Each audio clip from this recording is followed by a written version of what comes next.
Take it. Welcome, everybody. If it's Tuesday evening, it's got to be time for All Things Is it Tuesday Brunswick. evening? It is Tuesday evening, but we're on an hour earlier. I've lost track. Yeah, and as a matter of fact, they gave us an extra hour because we're doing so well, or it's probably may take more time to get the same information. Well, yeah, we're older, so a little slower. So an extra hour. That's what I like about you, nothing. Nothing. But anyway, I'm Bill Moore. I want to welcome you to All Things Brunswick. We do this show every Tuesday night. We talk about affairs in Brunswick or things that affect Brunswick County. And I have two co-hosts with me. Mary Stillwell, thank goodness. The rose between two thorns, Knew and you I'm were Dan gonna say Roman, that. the young one here. Welcome everybody to All Things Brunswick. We're on a roll tonight. I'm afraid. I really am. I'm just saying, my two parents could be sitting right here. It will be different. We don't. There's an old rule about not taking the credit if you didn't have the fun. Oh, Keep that okay. in mind. That doesn't fly. Anyway, good So to let's see talk you about back, the sir. show. Yeah, I'm back. to have you Well, I back. was remote last week. We had fun. That's true, but it's good to have you back in person. It's good to have the three of us. We back actually, in I was person. just about to I know. say. You know, because one of us has been Yeah. gone for a different reason all the time last I know. month. So I know. it is good to have us all back in one Yes. place. It We have a very special show for you tonight. We've decided to bring in our candidates as they show up and put them up here with us and talk to them about what they believe, and maybe get some of the guests up here or some of the visitors and see what their thoughts are as we do this. And Absolutely. I'm sure we'll release our well- inner pros also.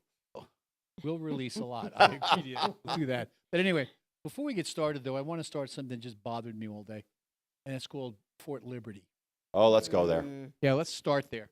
For those of you who are not aware of it, there's a movement in the country to rename military installations if they're named after a Confederate. So in this case, Bragg was named after a Confederate general, Yep. and they want to change it. And as a matter of fact, the committee has met. They have chosen the name, or they've recommended the name Fort Liberty to become the new Fort Bragg. Beyond that, I was reading on it, it's going to cost $6.3 million to Of our make dollars. the change. It's a little over $6.3 Your million. tax dollars at work. Do you think there's a bunch of places $6.3 million might go, like handling the deficit, maybe? Or the homeless. Yeah. or Veterans, Mhm. or fighting Or- the fentanyl issues around the I nation. could go on and on for 2 hours we have on this. But we're doing this again, changing names because we're trying to change history. Yes. It's to whitewash Unfortunately. Mhm. That's a better term. That, I you know, think that's a it good really, word. because who was the party that was charged? Are you saying that the Democratic Party would be the one I in charge when all just- this would have happened? I'm just saying, Yeah, I kind of believe that too. But you know, but I actually had heard at one point, and I don't know if this is true or not, that they were going to rename Bragg to Fort Bragg. well, there was another Bragg who was a Union general. And yeah, but they were going to keep the name, but Change the first name. Yeah, That didn't work. which again, I think was going to cause, because they have to change the signs and the It paperwork. wouldn't have and all changed much because she had to change everything the same way. Just change the first name. So it that. Yeah, doesn't change but a even lot. still, I mean, You know, the funny part was if you look at the history of General Bragg, the Confederate general, mhm. he lost more battles than Than probably anyone. anybody So else. how do you get a fort named after him? I'm not sure, but Usually you he name was it not, after the winning he generals. was not one of those winning generals a lot. Okay, well, But but he got a fort named after him, which he is did more get a than you fort and I named, can and say. it's been a historical fort for I don't know how many decades. You know, that it's the home of the 82nd Airborne Division. It's the home of Special Forces. And that is absolutely ridiculous. You cannot change history. History is history. Good, bad, or indifferent, it is history. Exactly. And you're supposed to learn from it. Mhm. And we're not, and And that's if why you we're ignore heading it, down you the can't path learn we from are. it. Yeah, it's history is repeating itself. It does, and You know. those that don't learn from history are doomed to repeat them again. You know, where we That's were as a true. country in 1859 and 60, or where other countries were in Europe in 1932, 33. You look at it, we're there right now. A lot of I agree. division. Well, I You know. believe that it is thought that if we learn from history, maybe we will not continue to make the same mistakes. However, unfortunately, in our country, that has not been the case in Well- a while. Well, we've got like 2 generations now that lose it because of words, simple Yes, words. Sticks and yes. stones may break my bones no longer applies, Yeah. because You know, words but I will think hurt the me. correct answer for that is, do I really care that your feelings are hurt?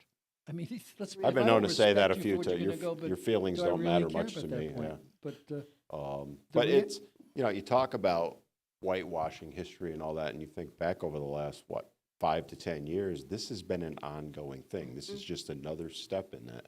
Where's been the pushback, the serious pushback? And that's on us. We all need to be going, no, we're not going to allow this to happen.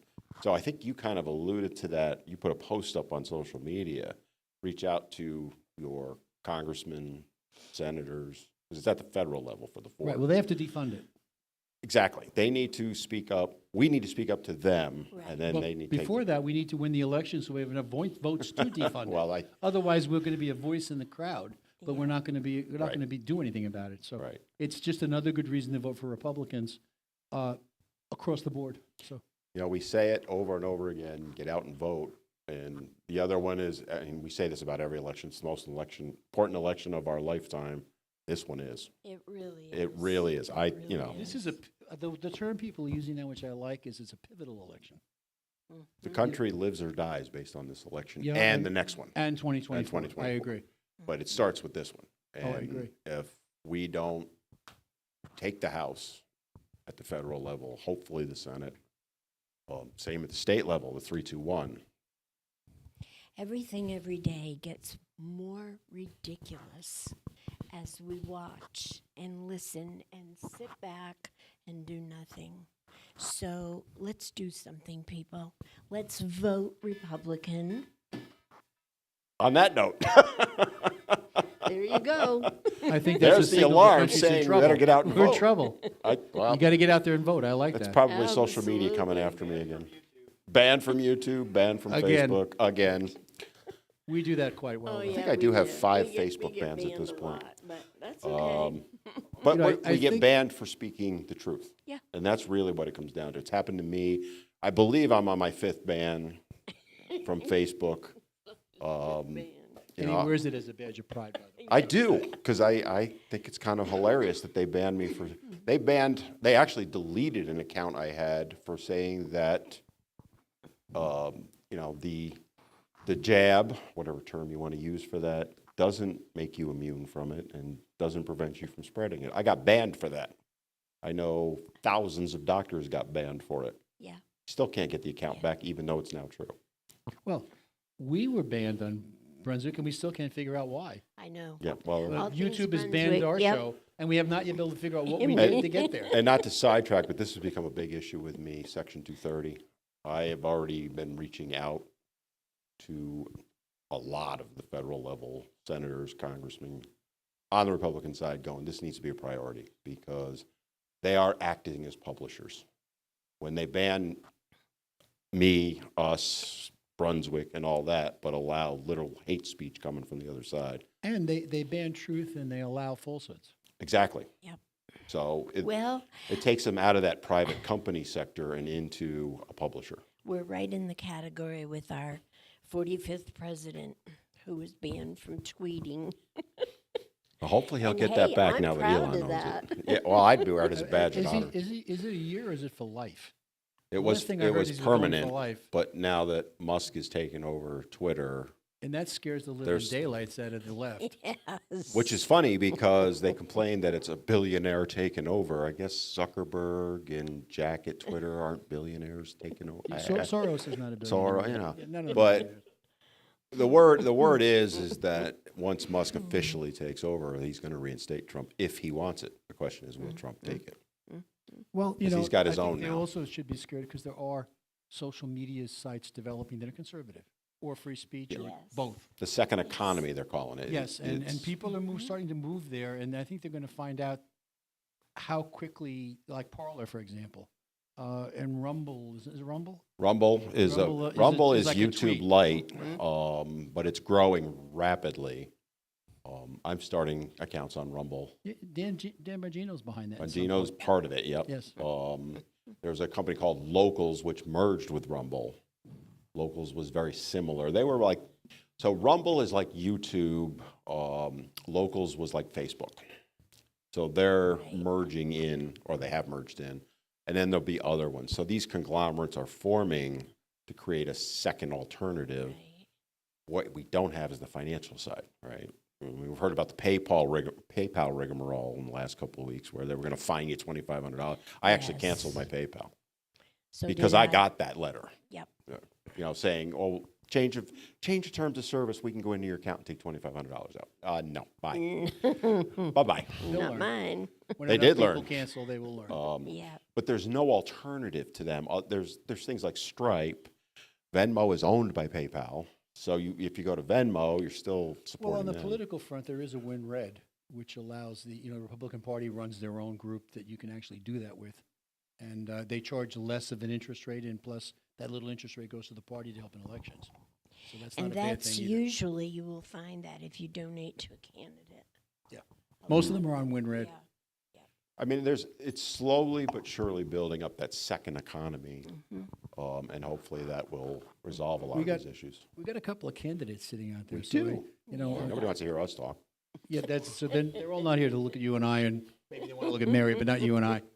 Anyway, should we flip a coin and start with Steve Gainey? You could bring whomever you would like on. Steve, why don't you come up Absolutely. and join us? This is Steve Gainey, folks. He is running for Board of Election from District 5. Welcome. Board of There you are, sir. Education, sorry. No. Hi, Steve. Hey, hi. Welcome. Thank you. I feel welcome. Why don't you tell everybody a little bit about you? I know you've said this speech probably 5,000 times by now, but there are people that haven't heard it yet. A little bit about myself. Okay. I grew up in Brunswick County, attended schools here until late in my high school career. I went to a military school and finished up. Came back after college and lived here for a few years and got married. And then I moved on, started a career, traveled around North and South Carolina. My wife and I had 5 children. All are now grown. Young adults doing well. And I have 6 grandchildren. I retired from a successful sales career in 2016. and moved. Amazing, you can retire at 30, Steve, at 2016. I'm impressed. It was, I was a little ahead of the curve. Not really.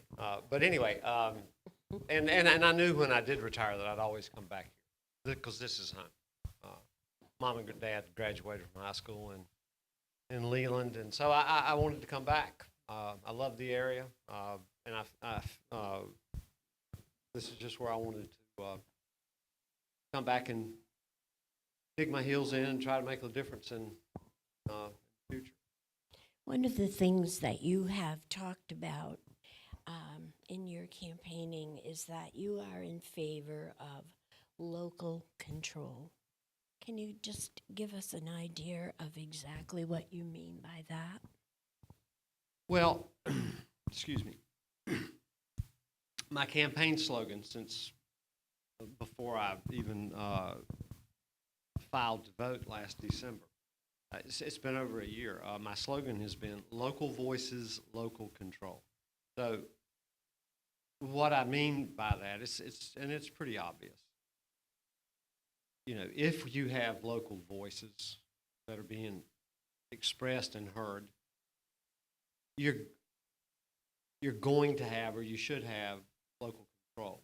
The issue that we have as it relates to education, and it's not anything unique to Brunswick County. It is, to some extent, pretty unique to North Carolina, is that we have a state board of education which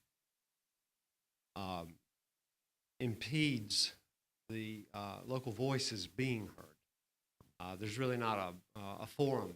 I mean, we do have a school board, but what we can actually accomplish in the current way that the education system is structured in the state, what we can accomplish locally is pretty limited. And so I wanted to highlight that problem, which I think it is a problem, and say that, you know, I'm going to be looking at every opportunity there is to increase our local voice and to increase and thereby increase our local control over our school system.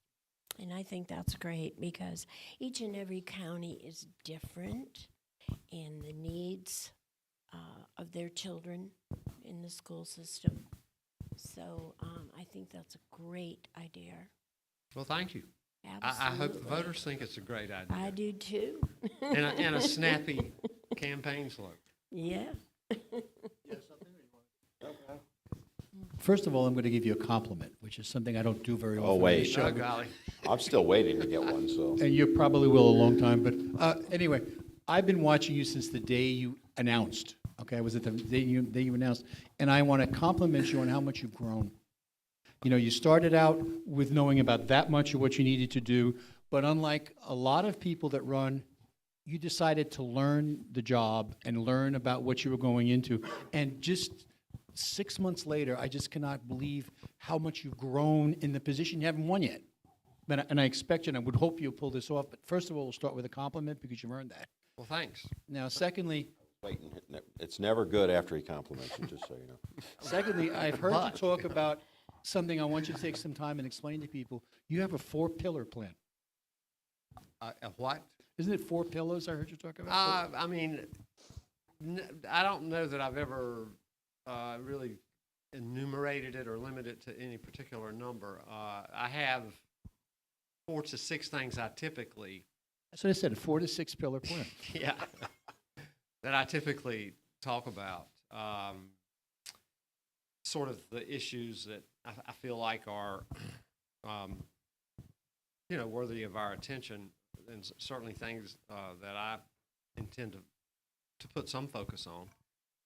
And of course, as you said, you know, over the process of running, you learn things and you grow.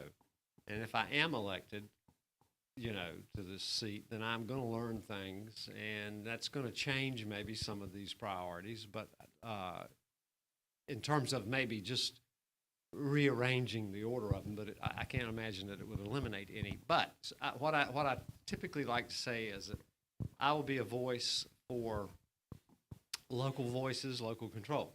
That's, you know, we've already talked about that. And I also say that I'd like to be a voice for parental rights.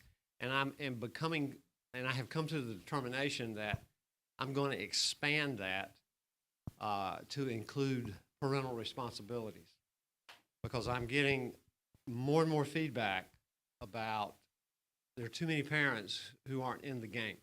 Exactly. And so you can't, demand rights and stand on some kind of a high soapbox and, rant and rave about your rights unless you're also exercising your responsibilities and acknowledging. So local voices, local control, parental responsibility. I'm also going to oppose manifestations of CRT. I don't think we have a particularly serious issue with CRT right now in Brunswick County, but that will change if we don't keep a very bright light on that subject. Exactly. And other leftist programs such as social emotional learning. It comes from a very left-leaning think tank, has for the last 30 years, and it continues to morph more and more into a threatening left, politically left-motivated program. The gender transition, which has come up has come to the fore since I filed a year ago, is also something. So it's, I just sort of lump them together: CRT, SEL, and gender transition. So yes, I will oppose those things. I'm going to be a great advocate for a very pointed and focused PR program to promote tech and trade school. Good. That is the one thing I was hoping that you would talk about. Yeah, and we've got the facilities, the instructors, equipment. What we don't have is a mindset among our students and their parents that calls them to give it the consideration that it is due. And I don't think we're going to bring them to that place without, an intentional campaign to enlighten them about the opportunities that this path might hold for their child or for themselves. So those are four things. Another thing that I think is important, and that I plan to pursue, is the idea that, and this ties back into the parental rights, parental education. We've really we have for so long now drifted away from recognizing the importance of holding students responsible and accountable for their decisions and their performance. And it's going further and further away from that. It's got to come back to where students realize that they are ultimately responsible. Exactly. If they are going to be successful in life, that's true. And if we're not teaching them that by the way we require them to approach their schoolwork and their school responsibilities, then not only will they not be a good student, but they won't be prepared for what they're going to face in the real world. Well, they want to be treated as adults, yet they don't want to act like adults. So, And They want the benefits, but not the responsibility. exactly. It's funny because you were bringing that up. As someone who has employed people on different levels, one of the things that I'm a big advocate for and have been for years, I used to be in the K-12 environment back in the day. I was also outside of it. I would bring in people from like a BOCES or that type of program. My son, for example, never went to college. He went through a tech program at his high school, graduated out with a certificate in information technology, and he's making more than my other children combined. There's a lot of opportunity there. You kind of touched on that. Auto mechanics, another one. Plumbing. We could go on, and there's a shortage of We need qualified workers for that. Yeah. I'm a huge fan of that. yeah, and that is universally well received. Yes. I will say that.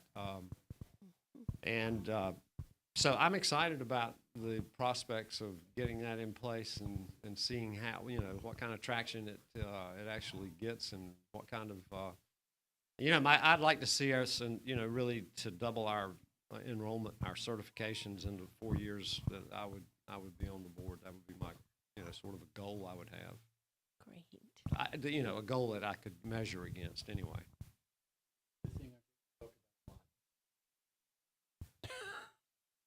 Did you turn your? No battery. Okay, another thing. Oh, you're working. Another thing I heard you talking about, I'll get into their mics, is your desire to get involved at the state level and almost hold them accountable where you can and get the influence up there to have them understand what's going on in the local districts. You want to comment on that? Yeah, sure. And it goes back to the local voices, local control piece. I actually have been to a couple of state board meetings since I won the primary. And unfortunately, I've realized that the monthly State Board of Education meeting is not something that anyone outside of the Department of Public Instruction or who does not sit on that board is going to have any way to impact. There's no opportunity for public input or comment. That might change if I'm an elected official and I request to be recognized. So what I am looking at is, will that change if I am there as an elected official?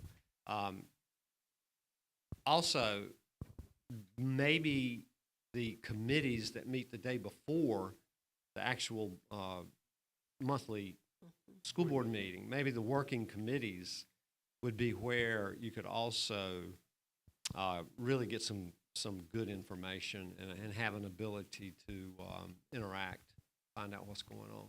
Good. I can't believe that they don't have a time frame for None at all. comment No from- public comment time. Wow.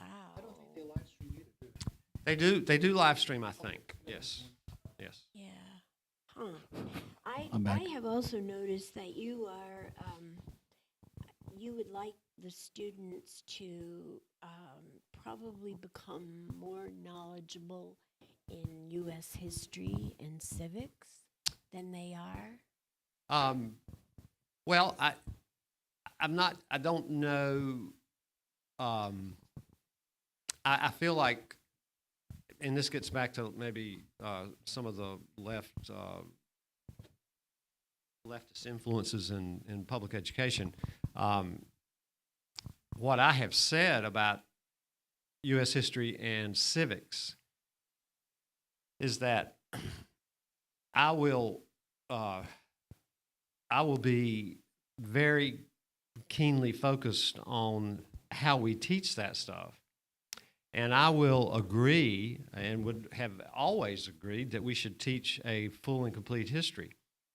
But I also would always have agreed and continue to say and to agree with this statement, that despite our flaws, which we should cover, despite our past sins, the United States of America and all of the people who live here, all its citizens, which all of the students in our school system are, we are all heirs to the greatest form of government ever devised by mankind in the history of the world.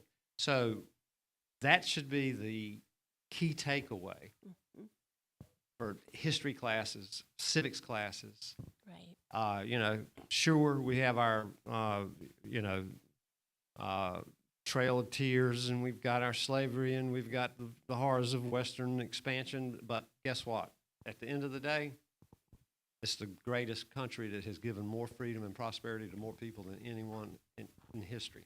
I laugh because I'm saying it a different way, but I used to, when I was teaching history, and I did many, many moons ago, and it probably was I was current gonna say, events. no, then. you weren't Yeah, I thought teaching it, was you were current events. creating I it. knew that was coming. But when I was teaching it, I used to tell the kids, democracy is the worst form of government till you compare it to every other kind out there. And then you find out how good it is. And that's something we need to be teaching our kids. What scares me as both a military retiree and an educator, and I don't think anybody's even thinking about this, we are now been for decades teaching our kids the country's horrible, you can't get ahead, it's racist, it's unfair as far as money, the whole nine yards. Pick something, and we teach that to the kids, and there's no hope. You know, first of all, you should never teach kids that there's no hope to do anything, because that's the Absolutely. biggest problem to begin with. Yep. But secondly, and I take that for the next level, if this balloon, in the military we call it the balloon, if the balloon ever went up and there was another war, if you've been teaching generations of kids how horrible it is to live here, you think they're going to line up to sign up to go fight for the country? And that's a big And concern. It's a That's why distinct civics is possibility important. in the very near future, Yeah, too, and unfortunately. that's an issue for us. And I will give you a suggestion, and I know you don't have the power to make it all happen, but as a former principal, and to be fair about it, I've been a principal, I've been an educator for a bunch of years. Back when it was a little red schoolhouse, Dan. Let me cover it that far back. But consider this in the future, that, you know, the one thing that school boards never do, and they have the power on their own to do it, is change the graduation requirements. You know, for example, and I'm just picking a number now, it could be 20 credits to graduate high school in Brunswick, and I don't know the current number, to be honest. Make it 21 and a half, so that it's a 1-credit course on a civics course that people have to take to graduate.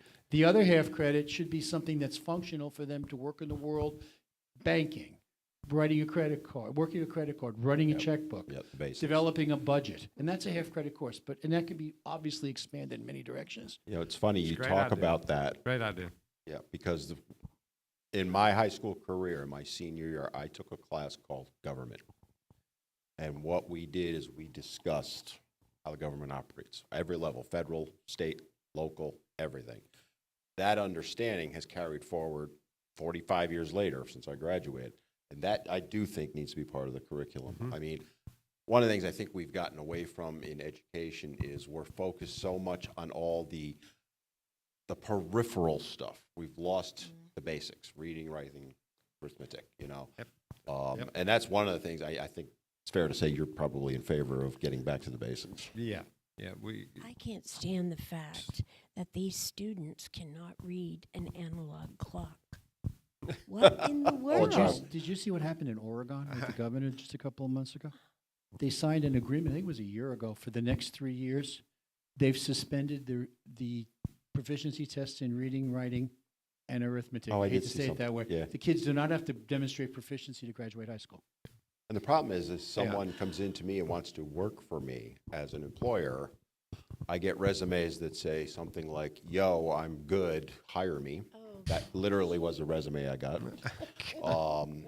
But that was your wife applying for marriage. Yeah, Just leave her I mean, alone. misspellings and all that, it does carry forward. They come out of high school, and you even kind of touched on just the basics, like writing a check. Not that anybody writes checks anymore. Balancing a but checkbook. Balancing a checkbook, all that stuff is not being taught. Whereas when I was in school, I mean, they weren't more teaching how to do a checkbook, but You know, and some of it is packaging. And this is supposed to be your time, and we're just going to eat it up with you. But for example, we go up. when we were back in our dark ages, when we had home economics, for example, in the middle schools, you tell the boys they're going to home ec, tell them they're going to bachelor living, where they learn how to be independent and how to take care of themselves. There's a whole different attitude going into the class. It doesn't change the course, but it's an attitude issue. And that's what we need to package a little bit better, because our kids are smart. And they're also worldly, much more worldly than they were 30 years ago. So we need to approach them with a package that'll work. Right, because if we don't expect from them, they let it go. They slide. You know, they're thinking, I don't have to learn that. They don't care if I learn it. We're going to take a Yeah, time to pay the bills break, absolutely. and then we'll be right back, and then we'll pick up from there. Thank you very much. You know, you're not done yet. Hold on. Oh, okay. We're not done with you yet. Wow.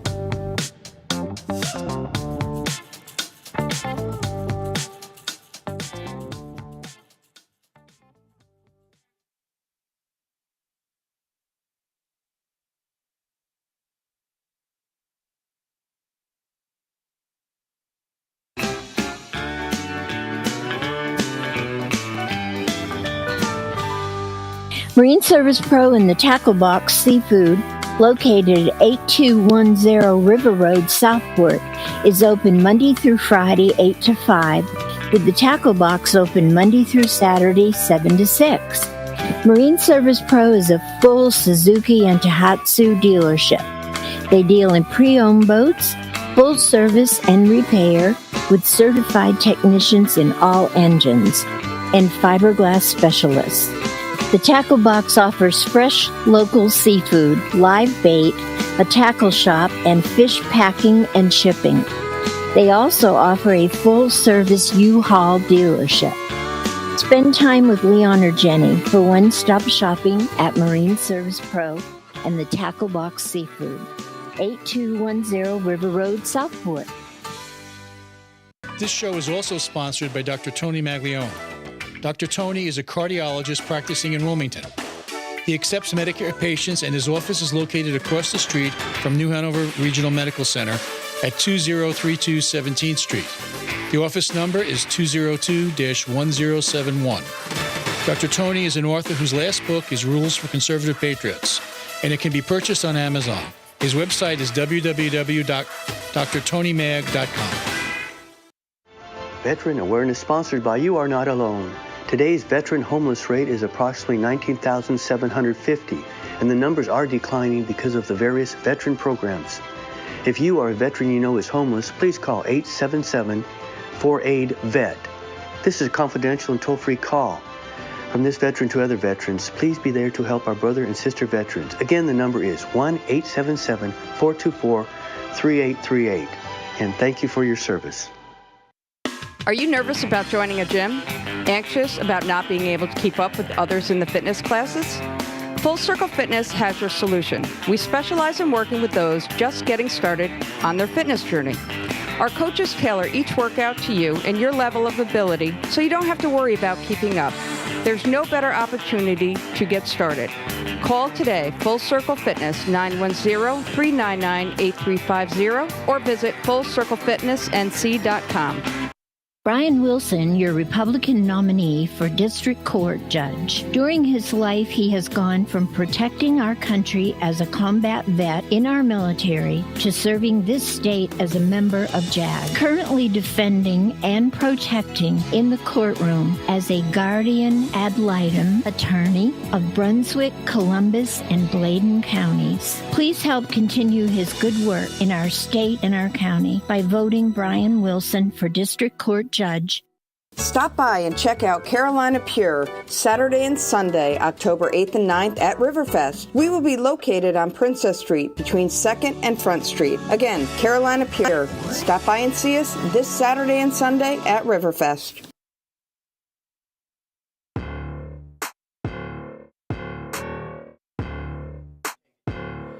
Steve Gainey is a Brunswick County native.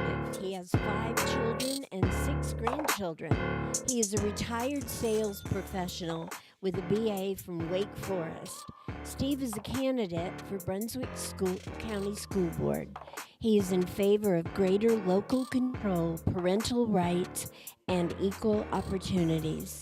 He will help students that wish to pursue tech and trade careers. Steve believes in upholding American exceptionalism in U.S. civics and history. Vote Steve Gainey for Board of Education, District 5.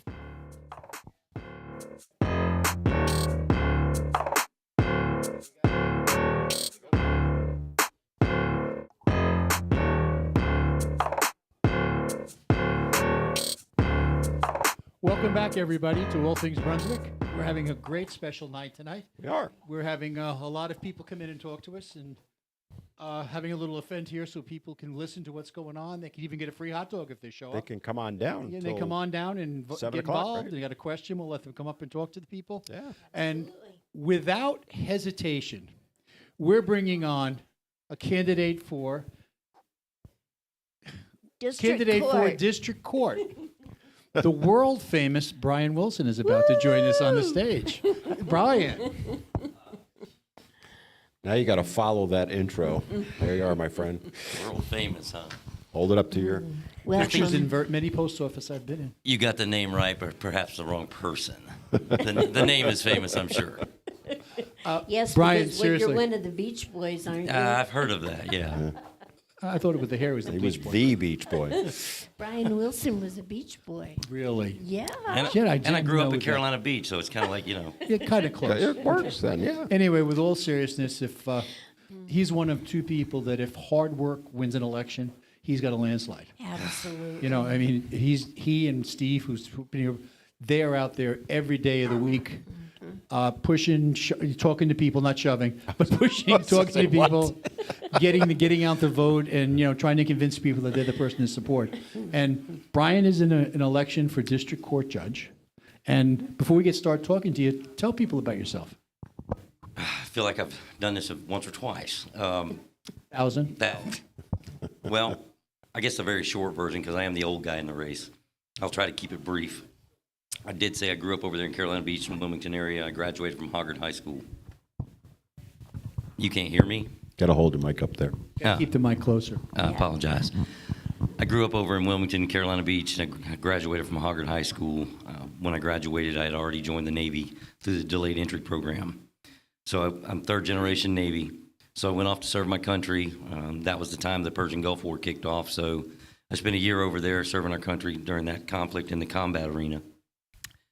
When I got through with my time in the Navy, I was honorably discharged. I came back home. I realized at that point I needed some direction in my life, and I was building houses at the time during the week, Monday through Friday, and then working at a gas station on the weekends to make ends meet. Excuse me. Pay the bills, that sort of thing. And I decided that I thought I wanted to become an attorney. So I thought, well, the logical way to go about that would be, let's get that paralegal degree first to see if I even like it. Because rather than invest multiple years in college and then go, man, I hate this, I thought, well, let me get the 2-year degree, start working as a paralegal, and, see if I liked it. So while I was working those jobs, I was going to Cape Fear Community College, working on the paralegal degree. I got my paralegal degree from there. Then I went on to Mount Olive College to get my bachelor's degree. While I was working on that, I was working for a law firm as a real estate paralegal, doing 30 closings a month, covering 15 counties in southeastern North Carolina. Did all the title searching and the loan packages and things like that. You didn't know at that time that was preparation for running for office. Yeah, geographically speaking, I believe it was, yes. And I was driving a Suburban at the time, and quite frankly, thank God gas prices were a lot less. But when I finished my bachelor's degree, or while I was still working on the bachelor's degree, I wanted to continue to serve, but I knew I couldn't go off to the back to the Navy or the federal military, so I decided I wanted to join the state military branches. So I joined the North Carolina National Guard. Because I had a paralegal degree, they put me in the JAG unit, and I became the non-commissioned officer in charge of the JAG unit. So while I was doing that, I was serving state level. About the time I finished my undergraduate degree and it was time to go off to law school, I timed out, if you will, honorably discharged from the National Guard as well, and I went off to North Carolina Central University School of Law, graduated, passed the bar, and I've been practicing law ever since, which is over 17 years now. Awesome. But that's the short version. But impressive. Yes, because you worked Well- very hard to get it. Well, let me put one little thing in there that I don't want anybody to overlook. The person that stood beside me through it all is still standing there. My wife, Donna. She has been a trooper through everything every endeavor I've ever taken on. She's been right there beside me, supporting me and pushing me and doing everything she needs to do. So God bless her. See, that initially surprised me because you said you were looking for direction. I wondered if you were married yet because that had taken care of itself then. Oh, yeah, that was way back when. Yeah, I've been married a long time. We have 2 grown children, Brandon and Celeste, and 6 adorable granddaughters, aged 2 to 13. So told you I was the old guy in the race. Yes, I'll leave that one alone. Don't worry, Dan will pick up on it. I'm just sitting here right now. I'm still shouldering myself for the compliment / what comes next. Go ahead, Mary. You must have something you want to. I would like to ask you, Brian, what made you decide to run for district court judge? Well, to be honest, it's the same reason I got into practicing law to begin with. My whole life, I've loved just helping people. It's just kind of who I am. I've been wearing a suit and stopped and helped somebody change a tire on the off ramp. It's just I get a lot of joy out of helping other people. And when I was studying my undergraduate degree and I was working as a paralegal, one of the things that was always kind of a black cloud over the profession, if you will, is that everybody was like, well, court-appointed attorneys don't do nothing. They don't treat court-appointed clients the same as they do clients that pay them money. So in my undergraduate years, I wrote my thesis on the efficacy of the court-appointed attorney system in southeastern North Carolina, because I wanted to see if that was in fact true, if people who were less affluent were getting shoddier representation or not. So I decided that I wanted to become an attorney along those lines, and I swore that I would never do that. And ever since I've been practicing, since the very first case I've ever taken, even unto today, I have never treated anybody, whether the court appointed them to me or they come in and gave me $5,000 for whatever their case was. I treat everybody the same. You get the same lawyer regardless who writes the check. And we know that. We can feel that from you. It's absolute truth. And, to ferry on that answer is that helping people. And another thing I've done the whole time I've been practicing is juvenile law, both juvenile and DSS law, because I want to help families. I want to help children. I've always tried to get them back straight if I could, heading down the right path before they ended up down the hall in big boy court or in prison. So I've always done that. I've never stopped doing that. And about 2 years ago, I was afforded the opportunity to become the District 13 Guardian Ad Litem Attorney Advocate, which means I represent nearly every child in DSS custody in Brunswick, Bladen, and Columbus County. And right now, I've got over 400 kids I represent. Wow. Every day, all day, in one of these three counties. Matter of fact, I was in court in Whiteville today. Wow. So ultimately, my goal is I love to help people. I want to help people. I want to take the gifts that God gave me and help my neighbor with them, help whoever I can with them the best way I can. And it's been an absolute honor to serve as the district guardian, no question. But the only place I can think of that I can maybe do more good or help more people is a district court bench. And that's why I'm running. Which brings up the question, there's probably people listening going, what does a district court judge do? That might get us to the 30-minute mark right there. And then there's my question. And then there's your question. Here's the thing. The way the system is set up, I want people to understand that in North Carolina, I believe last year there was a little over 1 million cases filed. And right at 800,000 of them were handled at the district court level.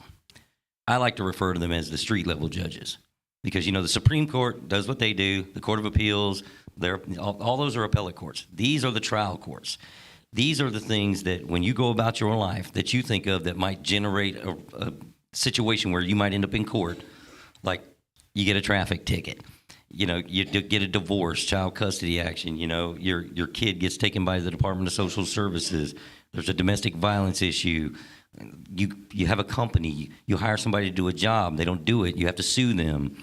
You got property that you rent out. Somebody's not paying you their rent. Then you got to have an eviction done. Now that particular item starts in magistrate court, but has an automatic right of appeal to district court as well. So, but all those normal things that you go about your life and do, if there's any litigation that's generated, it's typically going to be in front of a district court judge. They're the workhorses.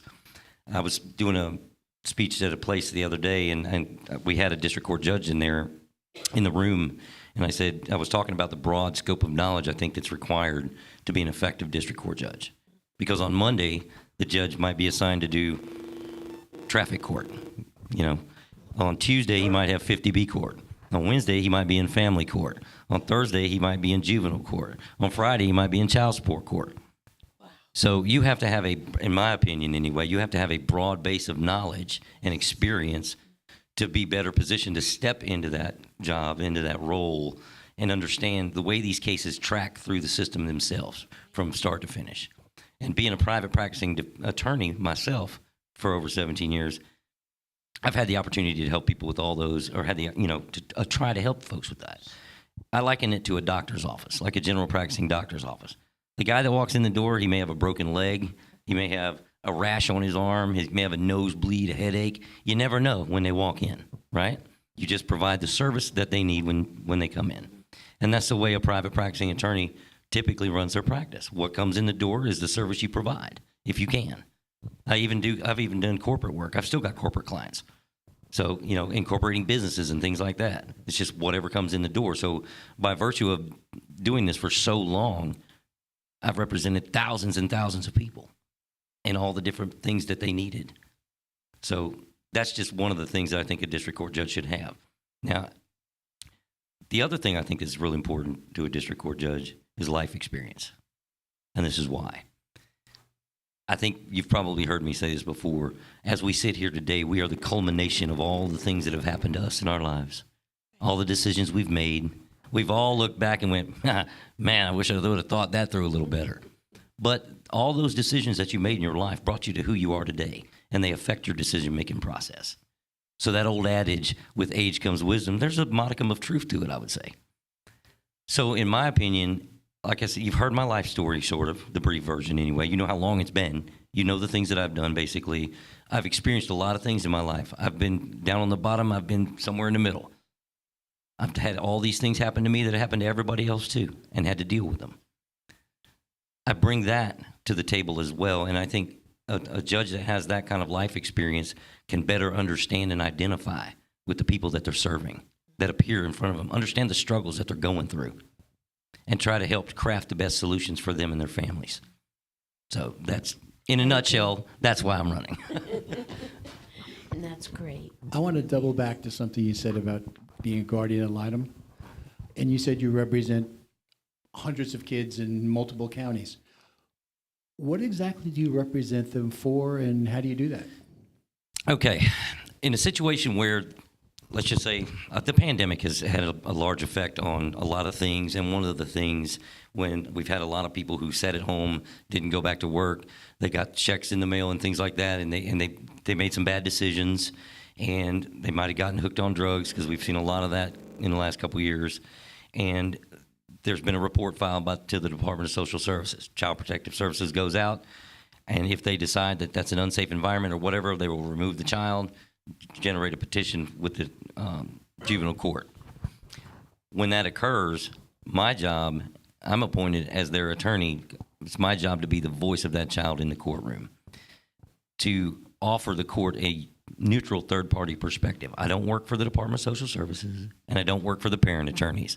My client's the child. And I have a bunch of volunteers. I think we've got right around 100, 150 volunteers that actually go out, meet the families. They work with the kids, and they work with the Department of Social Services, assigned social worker, and they develop relationships with these children. And let me tell you something that's important, because a lot of times the child will tell their guardian ad litem volunteer things they won't tell anybody else, because they perceive the social worker as an adversary to their parents. You see what I mean?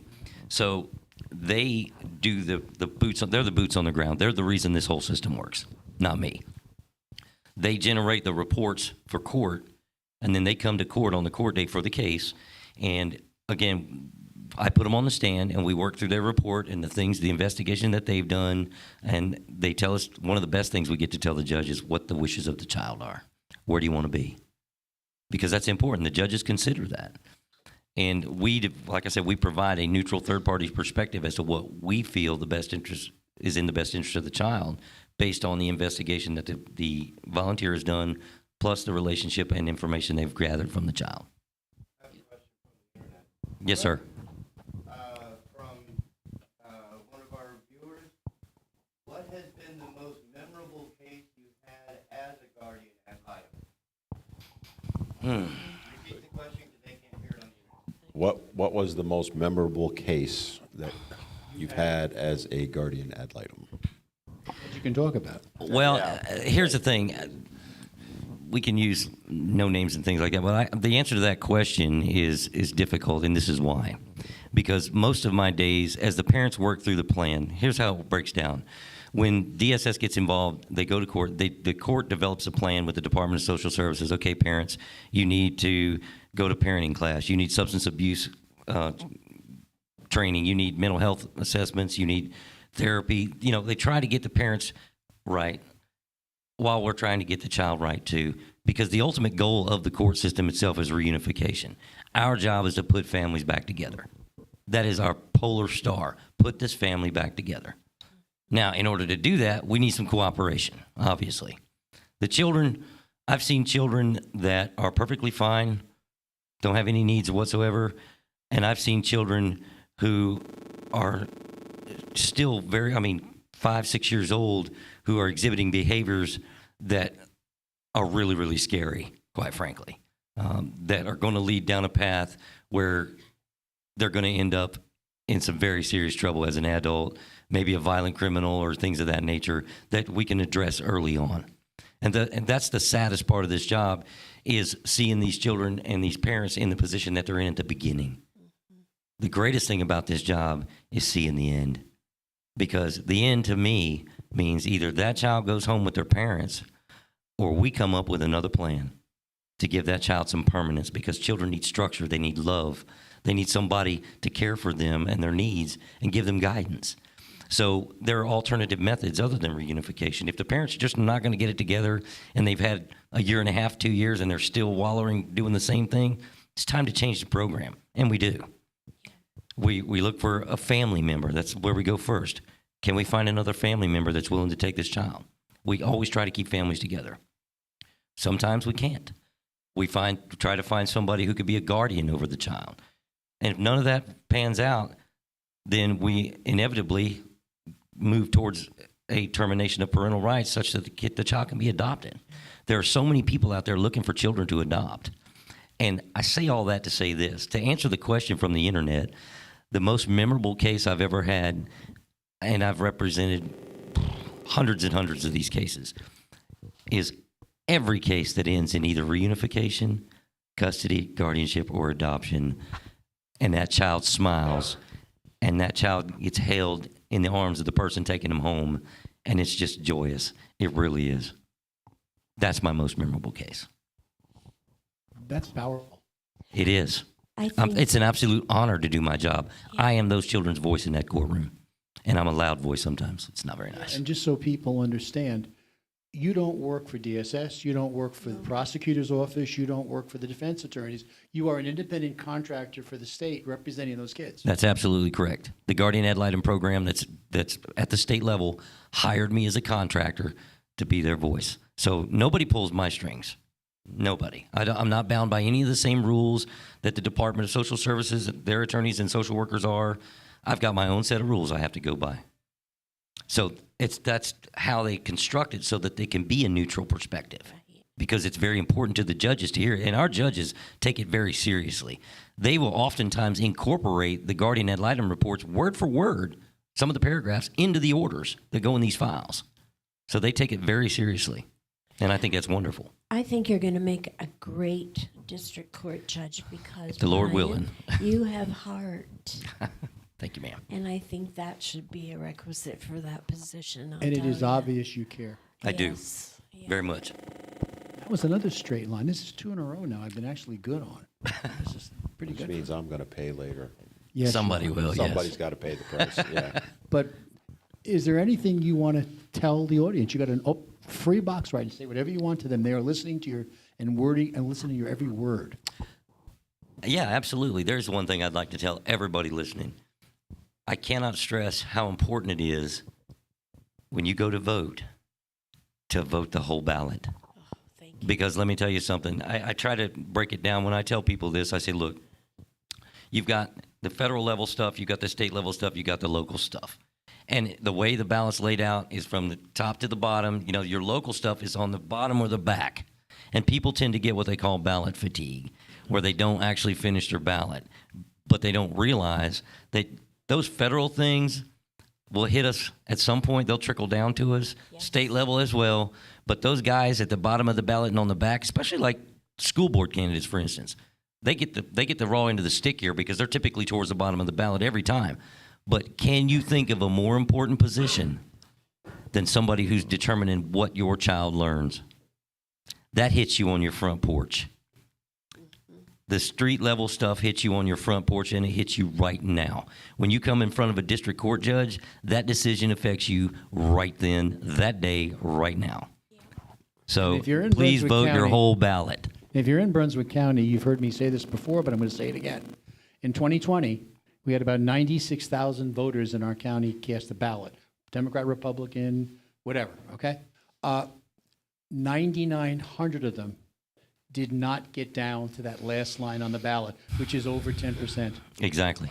And that's going to affect who represents you. And as he says, Brian says, the closer you are to people around you, the more they have a direct effect on you. That's correct. And again, like I say, they hit you on your front porch. With their decisions, the things they do, the things that folks are skipping are what gets to their house first. Right. And you just please, please, please vote your whole ballot. And while you're at it, make it Republican. Well, yeah, I prefer that, yes. I figured you might. Anyway, I think we've reached that point again where it's time to pay some bills. Believe it or not, we've gone to another half hour of flying the by. show. Time's going on. So we'll take a break to pay a few bills and see if there's any questions from the community here for you that wants to talk to you. And if not, we'll let you get out of here and bring on our next guest. So Sounds good. Thank you. thank Thanks you for having me coming again. and appreciate what you shared with our audience. I'm glad to be here, and thank you.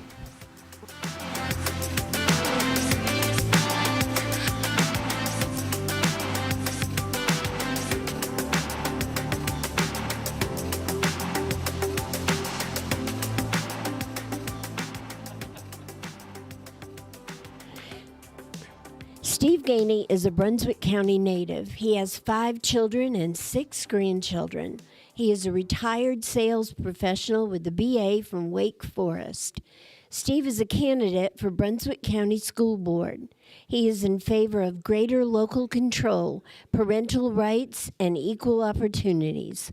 He will help students that wish to pursue tech and trade careers. Steve believes in upholding American exceptionalism in U.S. civics and history. Vote Steve Gainey for Board of Education, District 5.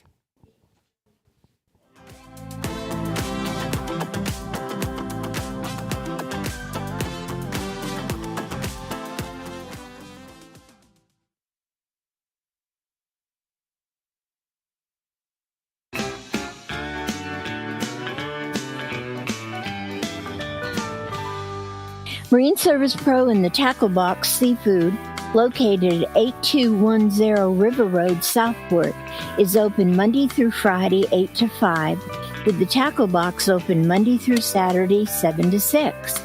Marine Service Pro is a full Suzuki and Tohatsu dealership.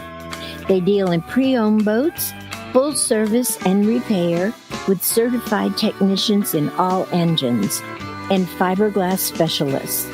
The Tackle Box offers fresh local seafood, live bait, a tackle shop, and fish packing and shipping.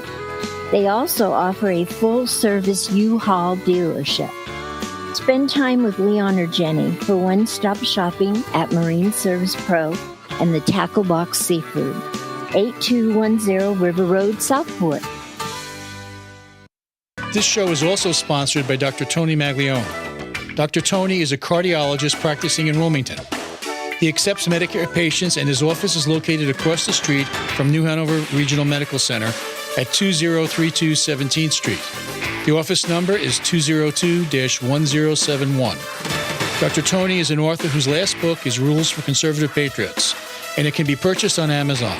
His website is www.drtonymag.com. Veteran Awareness sponsored by You Are Not Alone. Today's veteran homeless rate is approximately 19,750, and the numbers are declining because of the various veteran programs. If you or a veteran you know is homeless, please call 877-4AID-VET. This is a confidential and toll-free call.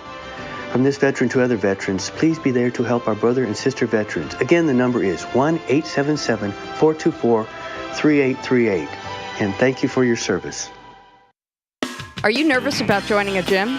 Anxious about not being able to keep up with others in the fitness classes? Full Circle Fitness has your solution. We specialize in working with those just getting started on their fitness journey. Our coaches tailor each workout to you and your level of ability, so you don't have to worry about keeping up. There's no better opportunity to get started. Call today, Full Circle Fitness, 910-399-8350, or visit FullCircleFitnessNC.com.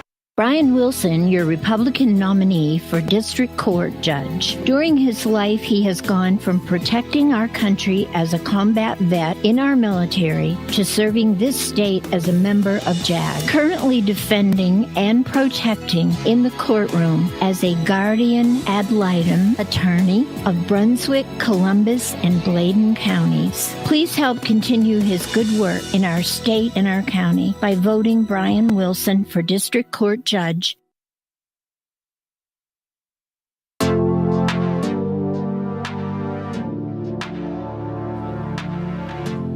Are we back? Welcome back, We're everybody. Back. We're back, Bill. Have a Another seat. another Join section us. down. We've done our first hour already. Mic working? Yeah, It's on. I can hear me. Okay. we good. just keep cutting them off because On big purpose. mouth. So. But anyway, Stop your Brian, fighting. I want to just take a chance in front of everybody to thank you for coming to speak to us Yes. today. And That's my pleasure. Thank y'all for having me. I And appreciate it. You're a phenomenal candidate, and we're looking Thank you, forward sir. to even once you win this job, having a phenomenal time in the job. So Well, me and the Lord are still working on that. We're going to have to wait till November 8th to find out. that's true because the only poll that matters is November 8th. That's correct. Okay, so anyway, there are no questions from the audience that I can see. So at this point, we're going to let you get out of here. And Vote Brian Wilson. Oh, wait, we have a got question. an online. Oh, Okay.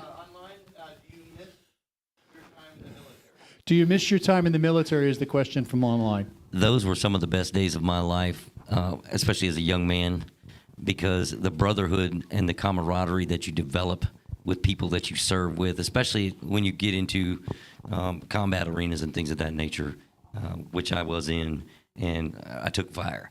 My ship took fire. So the brotherhood you will never find again.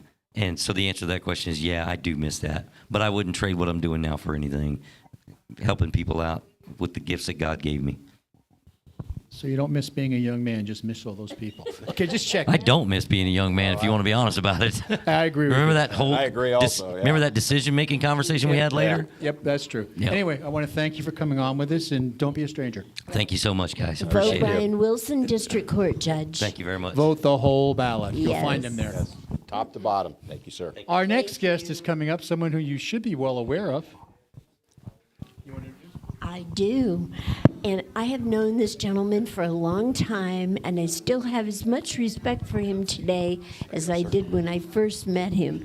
Representative Frank Eiler. Welcome. Yeah, when you met me, I wasn't a representative of anything. No, you weren't. You actually were the chair of our party. Yep. Yep. And I was a little guy that passed out somebody's cards, Ronald Reagan's or somebody's, Yep. every election day. That was where I got my start, you might say. Yep. And thankfully, he actually brought up to the party the fact that slate cards would be so helpful during an election. And they have, and we still use them to this day. Well, two smart people helped me with that. Shirley Babson said, let's run as a team. And then our chairman of the NC GOP at the time had a seminar and talked about a slate card. I said, what's a slate card? And I found out. And you go right down the ballot, all the way down, you know, to the judges and the soil and water and everybody that impacts, like you've been talking about, Right. your everyday life. And I tell you, state laws and state agencies affect you probably sometimes more than the federal. You know, you watch all the shenanigans on TV in Washington, and I tell people, Raleigh is as close as I ever want to get to Washington. That's it. And you brought that to us, and we thought it was a super idea. It's done very good for the party, and we've always had that drop off on the ballot of 20%. Sometimes it's a little bit better, I think, because of that. Oh, yeah. People look forward to them now. Yeah, You know, at first. before we even have them ready to go out, they're asking. Oh yeah, so you got You've that already card. given out so many, I may have to Yeah. order some new ones already, and I'm starting to get concerned about that. But I want to thank you for that idea because it's been a great idea, and people, more importantly, it educates the voter, and it gives them the ability to go in and vote intelligently. So, Well, the idea was if you come and vote for the governor, maybe you'll vote for Frank, or if you come and vote for Frank or Charlie or somebody, maybe you'll vote for the senator. You know, maybe you'll vote for his buddy that's on the same card. So that's the idea, you know, is to run as a team, like Ms. Babson told us years ago. And again, I give them credit. I had no idea what a slate card was. Frank, and if anybody doesn't know you by now, they should. You've been around here enough, and you've done a great thing. But tell people what you do. This is what I do. You do interviews on our show. That's Yeah, it. well, he was here last week. I get around the county and talk to people. My calendar starts out pretty open, and suddenly it fills up. You know, I'm doing 2 things tonight and 2 things tomorrow night. And in fact, there's a concert going on down the street. I'm on at my college. I'm on the board of trustees at community college, at Brunswick Community College, and they've got a concert series, and I support that every year. And I missed the Beatles one last week, but now we've got the Motown one. I want to see that. So they've got a lot of what do you call it, tribute groups this year. If you don't have your season tickets, you can buy individual tickets on the BCC website. Basically, I'm in North Carolina over 60 years, if you want to know who I am. Yes. I've been here 23 years in Brunswick County. I lived on Oak Island with my wife. I lost her a few years ago and moved to the Calabash condo. And the district kept following me around. So I'm in basically the same district, but it has moved around a little bit with all the redistricting and the court cases, which have really, it really bothers me that people know who to vote for. Somebody's already come up, had an absentee ballot, said, "You weren't on my ballot. Where do you live?" "In Bolivia." I said, "Well, that's now Charlie Miller's district. Last time it was in my district." So that, I hate to confuse, talk about voter suppression, that confuses people. They don't know where to vote, they don't know who to vote for. It goes, "Well, who's my representative?" And we have to explain it to them when they call our office and say, "Well, we'll help you out, but next time Charlie Miller is your representative," or that type of thing. So Well, you were my rep in my city, and now Charlie is. now Charlie is, Yeah. at Boiler Spring Lakes. Yeah. You're still mine. Okay. Well, I tell people in Brunswick County, I did when they shifted the north in there with Wilmington, with Susie Hamilton and Deb Butler. I told Brunswick County, Belleville, Leland, if you're Brunswick County, I'll represent you. I don't care where they draw the lines. You know, just because you can't vote for me doesn't mean I won't help Brunswick County people. And we always do. I mean, I got the best assistant in Raleigh, and she helps people that Yes, before I you even know do. about it. I mean, people go, "Thank you for doing so-and-so." And I said, I have to call her up and say, "Did we do this for him?" Said, "Yeah, we did." She is super. Yeah, she's good. And I have to tell people, I mean, I don't know how much you want me to get into this. Joe Agavino says, "If I don't have a script, I wander," and he's right. Welcome to my But world. we have to tell people that we can change a law, but we don't enforce laws. And there's a state agency that we'll hook you up with or refer you to your local DA or sheriff or whatever. They enforce the laws. And we got a mayor here, and, you know, the towns enforce laws Right. that we pass. In fact, we actually charter towns and counties and determine their boundaries. And people say, "What's about this district, this annexation thing?" I say, "Well, that's our job." You know, people don't realize that. And that's just in our Constitution. But it's been interesting. I've been doing this 13 years. I've been involved on election days my whole life, but I've been doing this 13 years, and my theme right now is experience matters. I go back to Ronald Reagan and talking to Walter Mondale. I said, Right. I want to hold my opponent's youth and inexperience as a campaign issue. I agree with that. Experience is very important. And Frank, you swore me in when I became commissioner in Boiling Spring Lakes. I've just thought of that now when we were talking about that experience. Yeah, I've been around a little while, not too long, but a little while. But again, who knows when's the right time, you know. You know, following with what you said, I know that you represent District 17 in the General Assembly and have been doing that for a number of years very successfully. But most people don't know that you actually just crossed that bridge from Democratic control to Republican control. You know, when 2010 rolled around and we started changing the Republicans being in charge, describe the difference, what it was like and what the Republicans have done since they've taken control. I got appointed in 2009 when my predecessor decided to resign, and the local committee here sent me up there. The Democrat governor had to appoint me by law, and the Democrat speaker had to swear me in. That was a pretty good day. But I was in a minority. That was easy. You could vote no and go home. Then in 2010, we swept in, and in 2011, we started changing the tax structure, lower taxes for families, and the whole 9 yards that we started doing, and started balancing the budget.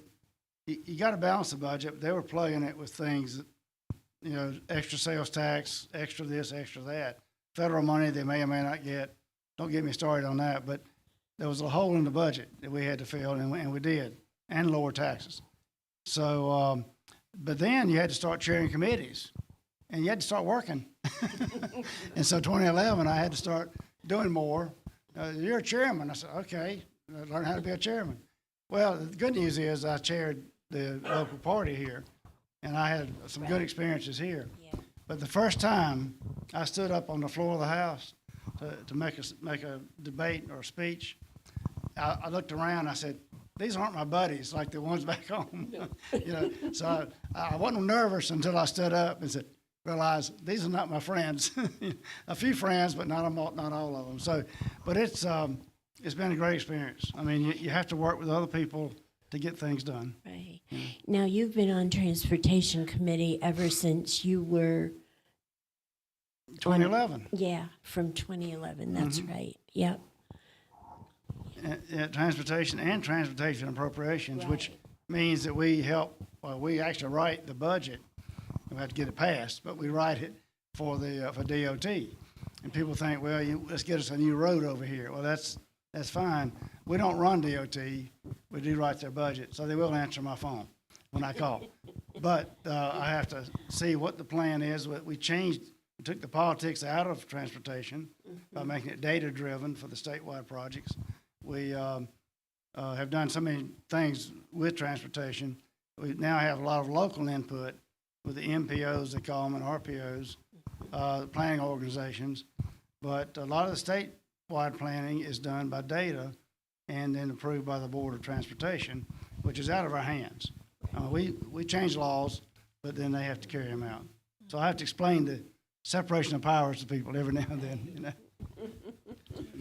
With all that's going on politically, from national down to local, what are you seeing as the top one or two issues at the state level, and how are you looking to address them come January?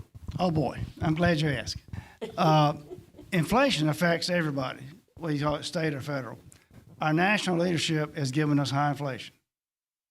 People sometimes aren't aware. You go to the grocery store, and South Carolina, this is not true. When I go over there, we have a 2% grocery tax that most states don't have on the groceries, not the paper goods and all of it, on the groceries. It should be 0. It's 2%.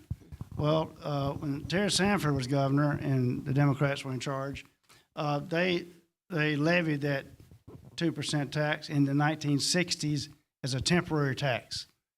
Guess what? That tax was not temporary. It's still there.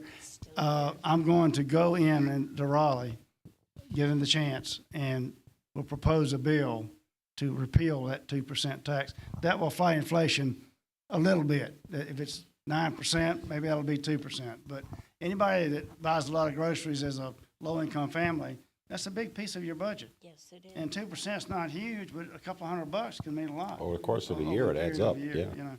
So, and when we came in, we also dropped a 1% temporary tax that Bev Perdue and her folks had put on. We immediately dropped that.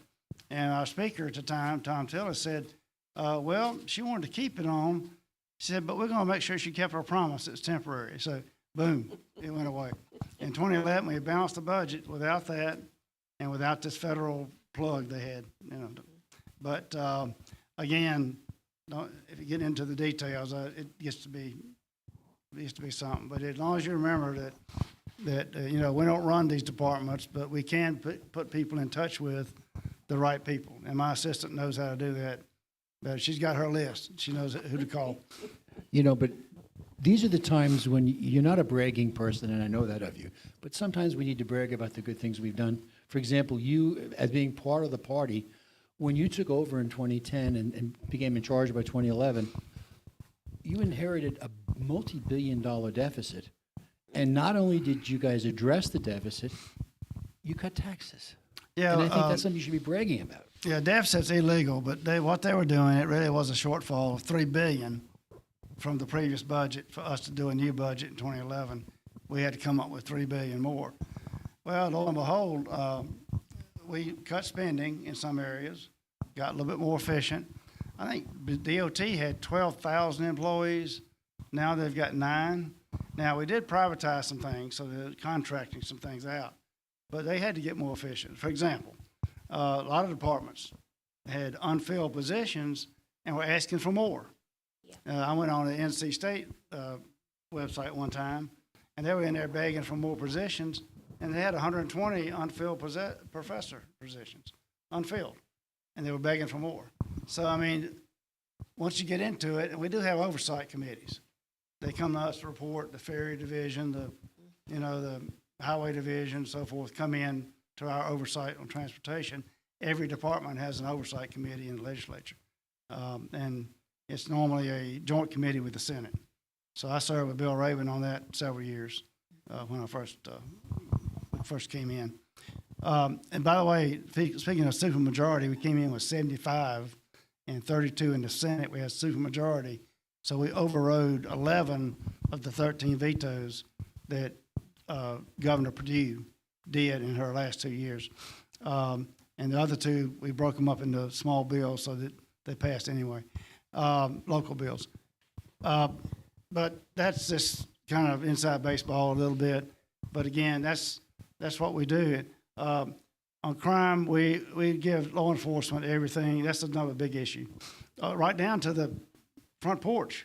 I mean, look at Congressman Zeldin running for governor up in New York. And it just so happened 2 teenagers got shot in his front yard, and his 2 teenagers were inside the house doing their homework. So, I mean, it's everywhere. It's not just in your slums or anything. We don't think that. I'm very safety conscious, locking doors, and I got my concealed carry shortly after I took office. And one of our local police department chiefs taught me in my course. But I believe in safety and Second Amendment rights. And again, I'm looking for a bumper sticker to put on my front door, protected by Smith & Wesson, but I hadn't found that one yet. I saw it one day, but I haven't seen it. But again, I'm not a violent person, but I believe in being able to defend your family and defend yourself. Other issues, more local? Well, actually, I want to just push a little bit about what you Republicans as a group have done for our state.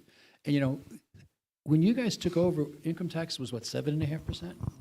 7.5 was the top rate. It was graduated. Right, Now it's a and- flat rate, and it's like in the 4s. It's 4.5. it's under 5 at this Yeah, point. it's under and 5. yet, you managed not only to pay off a deficit, but you built up a tremendous rainy day fund in case there's another emergency around here, and you've lowered taxes and you've lowered corporate taxes.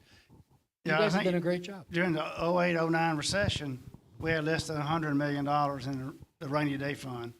And again, they had to go in debt to the federal government to and put a 20% surcharge on businesses to pay unemployment. And so they had a deficit to the federal government. We paid that off, and now the treasurer has about a $2 to $3 billion fund in case that happens again.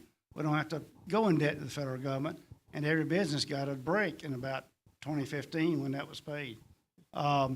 The hole in the budget, well, go back to, I'll say the treasurer's got that. The rainy day fund is now about $3 billion and growing. And so if you have, a massive hurricane, another Florence, what distresses me is that we've got Matthew and Florence damage in Bowling Spring Lakes and Robinson County and everywhere. The money hasn't gotten to them to fix everything. Nope. I mean, and a lot of that's FEMA and federal money, but the state money has not been managed well. I'm not going to point any fingers, but Well, the FEMA, they don't give it to you all at once anyway. Right. And you have to complete your projects before FEMA will pay you, which Right. is just ridiculous. So you're struggling to get the money to fix your project, and then they'll give you the money. Yeah, we've got 19 municipalities. Most of them are considered extremely small towns, and they don't have the money up front to do a lot of that, you know. Right. And some No. have great reserve funds, but, you know, in fact, we insisted in law that municipalities have to have a 6% reserve. Right. And back then, when we took over, we didn't have it. We didn't have that. So it had to be 6% of a $24 billion budget, and we had about 100 million. And so we weren't even that's following our own difficult. rules that we put on the town. So Yeah, that is difficult, especially if you are a municipality that is growing quickly and you need more police Right. or more EMTs or whatever. So, is that enough detail? You're doing good over there. You have another question? You want me to keep feeding? No, keep going. Okay. Most people don't realize how much of the state budget goes to education. You know, and you know, they're not used to it, especially if they're coming from the north. For example, when I was in New York, there were 735 different school districts, and they all did their own tax rates, and they all did, they raised their own money. It's very different in North Carolina. It all comes from one site for the most part, doesn't it? For the most part, but the county ad valorem tax in this county is divided with the schools to build. The counties normally are responsible for building schools. With the operating budgets, the state provides most of that. Some counties have a supplement for the teacher pay. You know, they add $500 a month or whatever. Wake County has a big one. We have a pretty good one here. But some counties can't afford Bertie or some of them.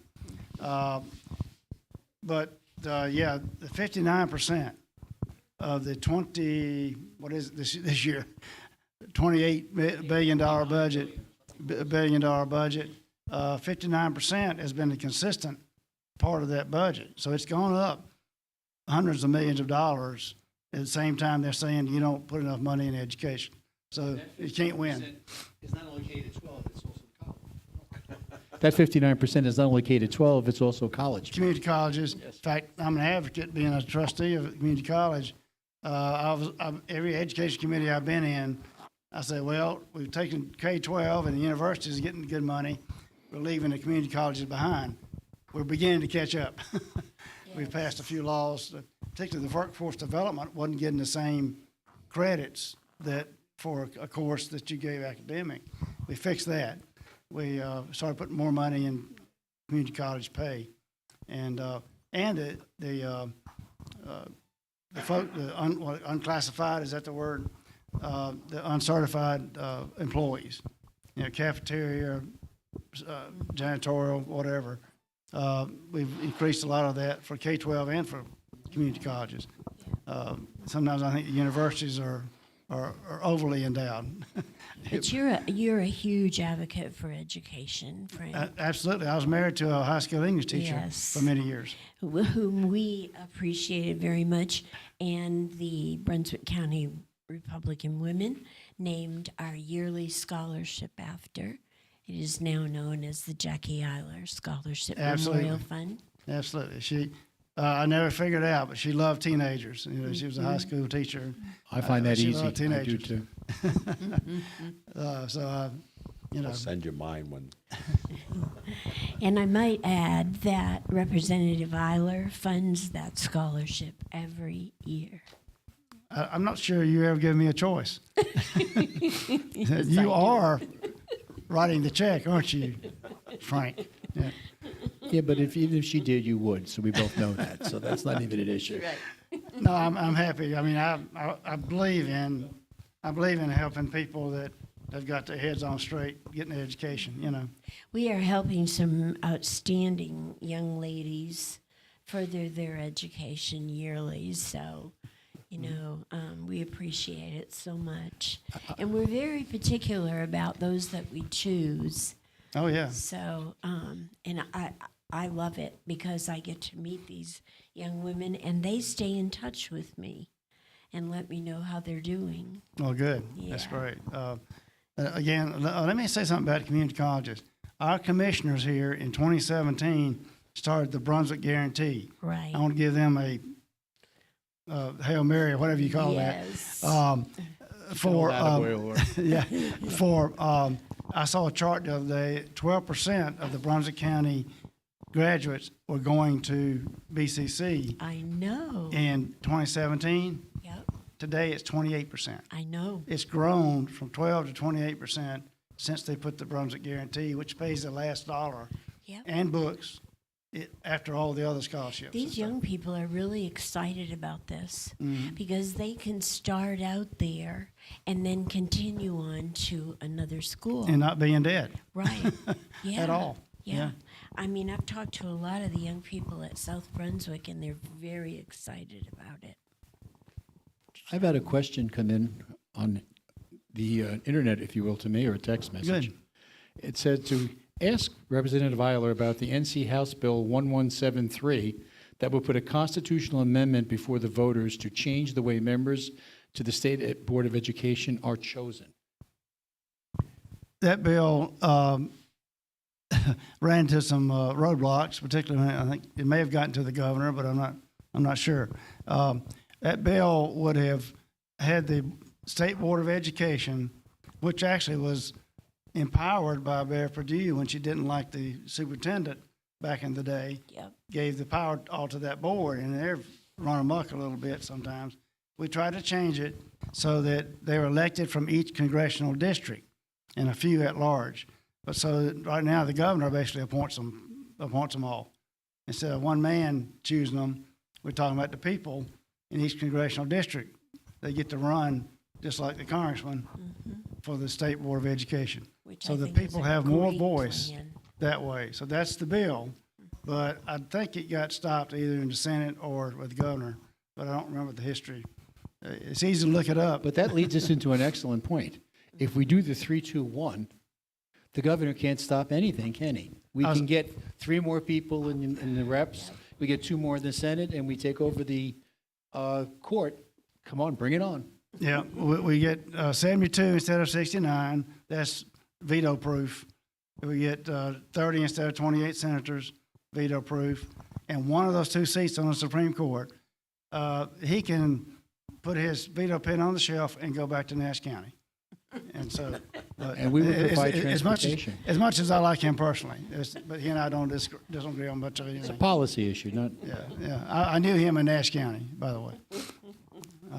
But he's nice personally, but people around him are not that great. If I remember correctly, the Board of, State Board of Ed is 8 or 9 positions appointed by the governor, the lieutenant governor, the truest only gets to be a secretary on the board, if I remember correctly. She's not even a I don't know full if she member. has a vote. I'm not She sure. doesn't vote. I think she just take notes. Yeah. And maybe Dale Fulwell. It's really it's a packed house. So to change that, we have to literally change how they get their jobs to make it more accountable to the people. You know, and I think that's something that you might want to consider. I know that you guys have done it already. Let's push it through again, and this time with that veto-proof majority that we need, and make sure it's law. And something else we'd like to do, the Ports Authority, which comes under transportation. I was approached by some of the board members a few years ago, and we tried to get something going. The governor appoints the chairman of the Ports Authority, and we wanted to let the board that's appointed board elect their own chairman from among their members. But now he can appoint anybody at this point, you know. And again, that's not been horrible, but it's be better if the board can elect their own chairman, because they know each other. Yeah. I agree. That's the way it should be. Frank, we wish you the best. You know, we've reached that point again. It's Yeah. time to pay some bills, and thank you for being so here. much for being here. Okay, I've got a concert to go to at the I at know. community Go college. enjoy it. And thank you for giving us some time. And let's pay a few more bills, and we'll come back with another guest that just arrived.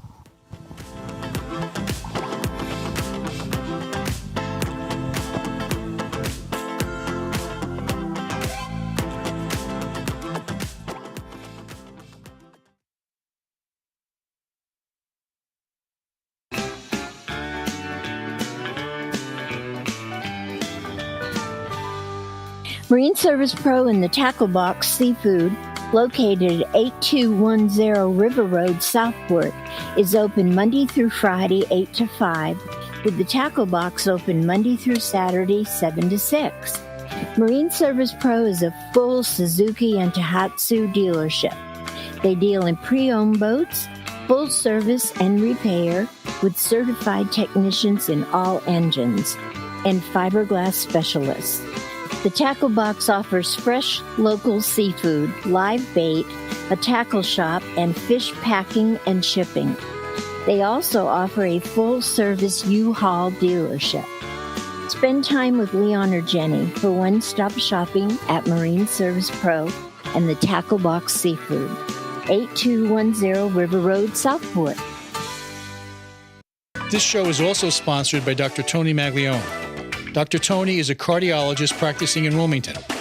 He accepts Medicare patients, and his office is located across the street from New Hanover Regional Medical Center at 2032 17th Street.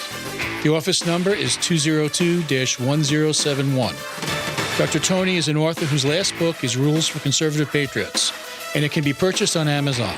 His website is www.drtonymag.com. Veteran Awareness sponsored by You Are Not Alone. Today's veteran homeless rate is approximately 19,750, and the numbers are declining because of the various veteran programs. If you are a veteran you know is homeless, please call 877-4AID-VET. This is a confidential and toll-free call. From this veteran to other veterans, please be there to help our brother and sister veterans. Again, the number is 1-877-424-3838. And thank you for your service. Are you nervous about joining a gym? Anxious about not being able to keep up with others in the fitness classes? Full Circle Fitness has your solution. We specialize in working with those just getting started on their fitness journey. Our coaches tailor each workout to you and your level of ability, so you don't have to worry about keeping up. There's no better opportunity to get started. Call today, Full Circle Fitness, 910-399-8350, or visit FullCircleFitnessNC.com. Brian Wilson, your Republican nominee for District Court Judge. During his life, he has gone from protecting our country as a combat vet in our military to serving this state as a member of JAG. Currently defending and protecting in the courtroom as a guardian ad litem attorney of Brunswick, Columbus, and Bladen counties. Please help continue his good work in our state and our county by voting Brian Wilson for District Court Judge. Steve Gainey is a Brunswick County native. He has 5 children and 6 grandchildren. He is a retired sales professional with a BA from Wake Forest. Steve is a candidate for Brunswick County School Board. He is in favor of greater local control, parental rights, and equal opportunities. He will help students that wish to pursue tech and trade careers. Steve believes in upholding American exceptionalism in U.S. civics and history. Vote Steve Gainey for Board of Education for District 5.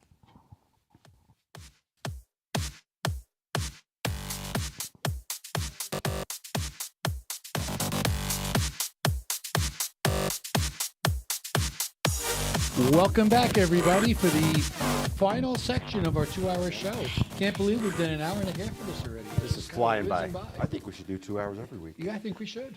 And maybe get a good hour's worth of information out of it. But Might get anyway, 5 minutes with you. we have but another anyway. guest with us. The world famous Sarah McPherson. World famous. World famous. I mean, Can I get your autograph? she is a legend in her own mind. Yeah. I can't believe y'all have been here for an hour and a half. It seems like I just walked in the door 5 minutes ago. Yeah. Wow. And anyway, Sarah is running for district court judge. Different run than Brian, a was gonna different say, line. yeah. And Sarah is, as a personal friend for the last 2 years. Tell them, not me. I talk to my friends here. This is a conversation, not to them. I'll explain how TV works later. But we have a lot of fun on this show. But anyway, Sarah, I want to welcome you to the show. Why don't you start out by telling everybody a little bit about you? Welcome, Sarah. Thank you. I am. And thank you, Bill, for that interesting introduction. I don't know that I'm world famous, but maybe in my own mind, I'd like to think that I'm, you know. My grandmother used to say, if you don't toot your own horn, it must not be worth tooting. I am Sarah McPherson. I am currently serving as an assistant district attorney for Brunswick, Columbus, and Bladen. I serve at the pleasure currently of the elected DA, John David, and I am stationed sort of in Columbus County. So I drive to Columbus County every day. I prosecute violent crimes. Recently was successful, along with my colleague, Mr. Heath Nance, in a first-degree murder conviction in Columbus County of an older, it was about a 4-year-old homicide. Congratulations. Thank you. It goes to the law enforcement team that put that together, and also the jury that was able to see the truth in that. And I truly believe that Columbus County is a safer place because of that conviction. And I bet in your presentation of the facts. Oh, well, thank you. So currently assistant district attorney. Prior to that, I served as a defense attorney, actually private attorney. I did some defense work. I did some family law. I did some I practiced in actually every court that I intend to preside over come January. Gratefully, I'm on the ballot. The sample ballot came out, and I took a look at that, and there was my name there right by itself, which I'm not upset to be alone in that race. I'm very grateful to be running unopposed for seat number 7. A little bit about seat number 7. This is a newly created district court judge seat. Prior to that, we had 6 judicial seats, district court judge seats in the district. 2 from Columbus, currently being held by Judge Ashley Gore and Judge Will Callahan. 1 from Bladen County, our chief district court judge, Judge Scott Ussery. And there are 3,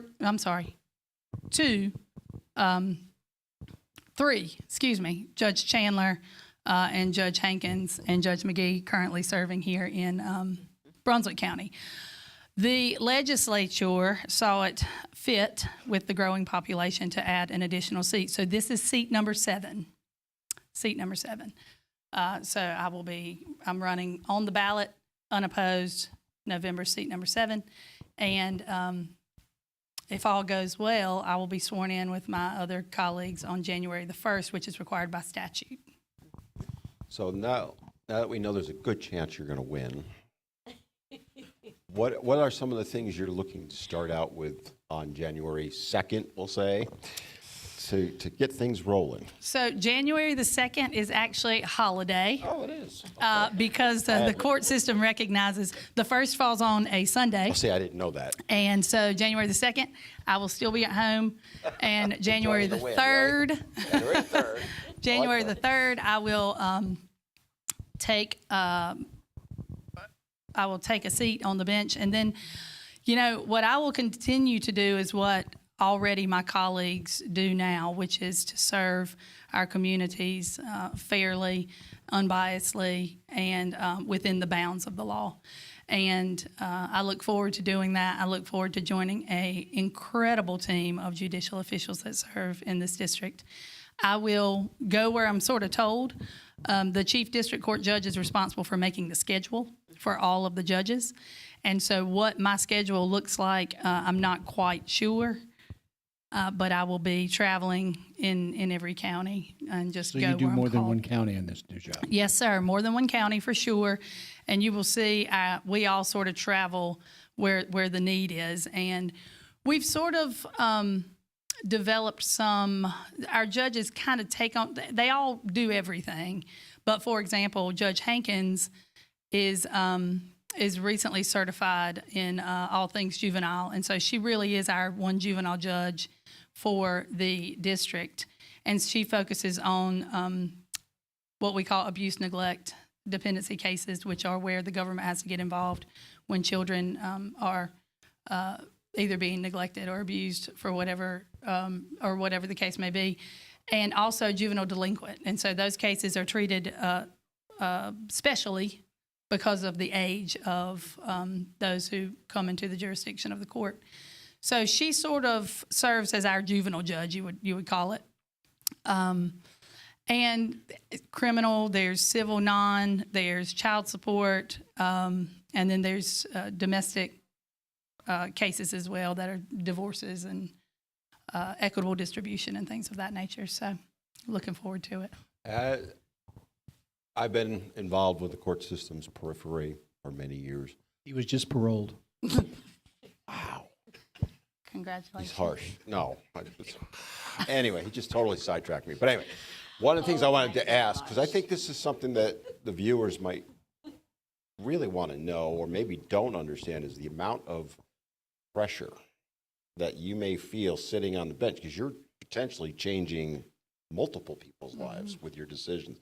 How does it feel to have that kind of responsibility, positive, negative, somewhere in between, just anything along those lines? That's a great question. I will be in a better position to answer that question when I actually Have to do know it. what that feels Well, like. as an assistant DA, right? That's what I was going to say. Yeah. An assistant district attorney has an awesome responsibility. There's nothing like the honor, although somewhat somber, but the honor that it is to speak for the dead in the courtroom, or to advocate for victims in criminal proceedings and to advocate on behalf of the state of North Carolina, but really for victims. And my job currently is one every day. It's probably more pressure than it will be when I get on the bench, I think, because in a lot of ways, we have to evaluate a case, the evidence that's there to support it. We don't really get to have this opinion that's not evidence-based. It really must be bound within the law. And so the hardest thing to do is to tell a victim or an individual, an interested party, or even the community why we can't or we're not going forward in a case. That's one of the hardest things to do. Or to also just explain the whole system. It's very difficult to navigate for victims. And so that can be probably more pressure than anything, because there's not a scenario where we don't want justice for victims. There are sometimes unfortunate scenarios where we can't achieve that in a courtroom because the remedy's not available, because the evidence not there. So, it's nothing that we take lightly. Our office, I think John does an excellent job leading the charge, and John is one that does the right thing all the time. And I've Talking seen about the DA now, John. we're David. talking about the elected district attorney, John David. That's correct. Thank you, Bill. Mr. David. Who was also unopposed in this election. Correct. Is your And if you're you elected? have never seen him in action, you need to go. It's impressive. He is impressive in and outside of the courtroom. Yes. So I've received a unusual amount of support from John David as I step into another avenue in my career. He's been very supportive, and I'm very grateful for that. So. And that's the kind of person he is, because he knows you will do so well as a district court judge, Sarah. Thank you. As a district judge, on an average day, how many cases would you hear? Oh, that's a great question. So I don't know the statistics, and I'm glad Judge Disbrow's not here. I say that jokingly, looking around. He's watching. The majority of the cases, a vast majority of cases, go through the district court system. And so for example, because I'm more familiar with criminal because I've been doing it for so long, in a district court, on a district court criminal calendar, on any given day in one courtroom, there can be anywhere from 40 cases to 1,000. Now, those 1,000 cases are typically on what we call like an administrative day. So these are your traffic violations. These are your minor traffic violations. We divide that off from domestic violence, which has its own special court, because the state of North Carolina tracks those numbers and also likes to pay attention very closely to victims of domestic violence, and defendants who, because oftentimes domestic violence is cyclical. So there's a lot. I want to say and now don't anybody quote me on this, I want to say close to 75 or 80% of the cases that go through the courthouse go through district court. You know, and I can give you some numbers because we heard them. Brian gave us the fact there are, what did he say, 80,000 or 800,000 cases that go through district courts in a year. And then I know there are It's only a about lot. 80 Yeah, I cases don't that go to remember the the exact number, state but- Supreme Court. And the Court of Appeals gets maybe 300 to 400 cases because they work in groups of 3. So then you go down to Superior Court and you get down to these guys. That's where the bulk of the work is done. Yeah, that's right. And that's why you may see, you know, Judge Disbrow is one senior resident Superior Court judge who, by the way, is doing an exceptional job. And I say that with all sincerity. There's one of him and there's 7 of us. That just kind of tells you the workload formula. And a lot of times cases can actually get appealed. Some cases, criminal cases, can get appealed to Superior Court. These family law cases will go straight to the Court of Appeals. I'm just giving you a chance to talk. Oh, well, I'm just thinking about everything that she's going to have to do, and it's amazing. But I know that you're up for it, and I know you're going to do a great job. Thank you. Sarah, I remember when you tried for this position a couple of years ago, and I told you, I don't know if you remember, I said, you know what, your time is coming and it's going to be easy. So I just have to say that you have earned your worth, for sure. Thank you. And I will say from a personal level, you got a lot of experience trying to keep me in control for the first 6 or 7 months when I was chair of this place. Bill, let's think about that now. Let's talk. And so, Helen Panulo is an angel, yes, and she sits right here. And on this side is as Vince. she should. But anyway, is there anything you want to tell the people before we kind of wrap up with you today? Yes. First of all, thank you all for giving me an opportunity to address the viewers and to be here with you all tonight. I'm very excited. I'm honored to be in the position that I'm in. I look forward to continuing to serve our community moving forward. I appreciate your prayers. As an unapologetic Christian, I don't do anything without thoughtful prayer and consideration. And I ask for your prayers, most importantly, as I transition into this, that I'll always be guided by divine wisdom and your vote.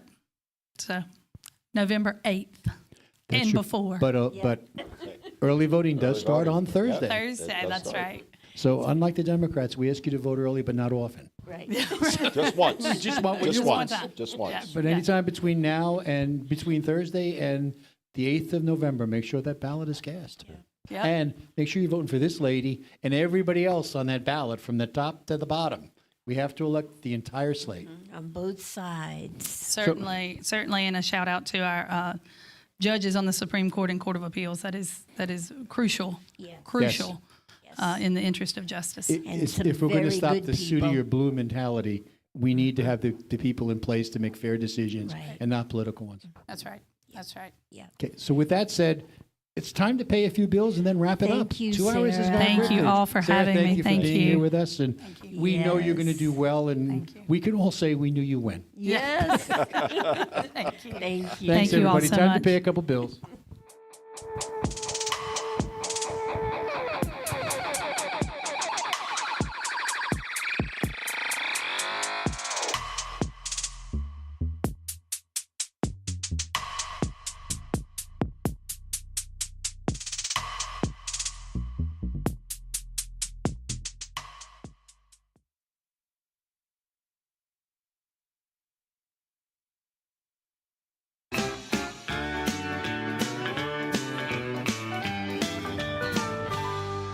Marine Service Pro and the Tackle Box Seafood, located at 8210 River Road, Southport, is open Monday through Friday, 8 to 5, with the Tackle Box open Monday through Saturday, 7 to 6.